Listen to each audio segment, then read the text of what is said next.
spreads like a wildfire. I'm looking at fighter jets over I-95. The fire builds, devouring everything in its path. Hey, welcome back lads. So we are now just a couple of weeks away from the official reveal event for Modern Warfare 3, and of course the major Season 5 update is also coming next week as well. So yeah, we have our first official confirmation and information about all of this stuff. So without any further ado, let's get into it. So yeah, they have just released the Season 5 roadmap showing off all of the new content to us, which we're going to go over in a minute. But first, they had this to say about the COD 2023 or Modern Warfare 3 Reveal Event. Drop into Call of Duty Warzone to experience the worldwide reveal of Call of Duty 2023 in a limited time event. Join the ranks of Shadow Company to take on the Kony Forces, which the Kony Forces we think are like the Russian PMC group, right? The like basic group that belongs to Makarov, the main villain. And yeah, secure the chemical weapon threat before it's too late. Stay tuned to Call of Duty channels for more details about the upcoming reveal. You may have noticed that unfortunately they didn't give us a date for the event, and the roadmap just labels it as in season, but surely it's going to happen very soon, like within the next 2 weeks, because when the Season 5 update goes live next week, next Wednesday, that is going to add in all the stuff for the event into the game, and it's gonna leak out. The event is gonna leak before it happens, so you don't want to wait too long before like you launch that event. But yeah, I just would have thought if it was happening so soon they would have given us a date by now.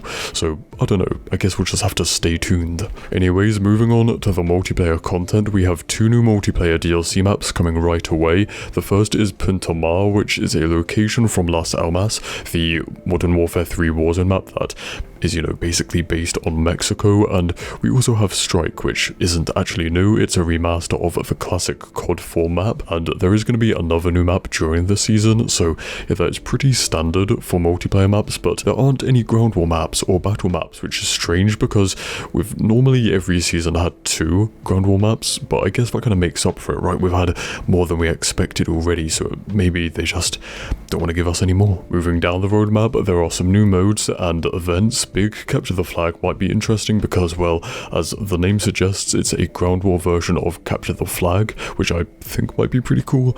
And then the main seasonal event this time is Faction Showdown. So basically, in this event, you pick to join either Task Force 141 or the Shadow Company, and the idea remains the same as previous events. Basically, they're just a bunch of challenges and then rewards tied to those challenges, and they say that there's 5 for each faction, so overall 10 challenges to do. And yeah, later on, as usual, later on in the season there will be a camo event. Nice, I like those. Now it also looks like Season 5 is going to have a load of little extra bits too. There are 5 DLC weapons overall, and that includes the FAMAS AR and the WA2000, which was in the OG Modern Warfare, so a very funny looking sniper rifle. And also there are a bunch of operators loaded in the battle pass, including Graves, who is returning from, well, the grave. There's also Snoop Dogg who returns alongside Nicki Minaj. It's absolutely stacked. Actually, one last major thing is that the entire kind of Al Bagra Fortress Island is being turned into a resurgence map for Warzone, so it's basically like, I guess you could kind of look at it as like a nuke town or shipment version of like a Warzone map. So yeah, that is coming basically as an extra map. So yeah, that's about that. Stay spicy, and I'll see you in the next one. Cheers.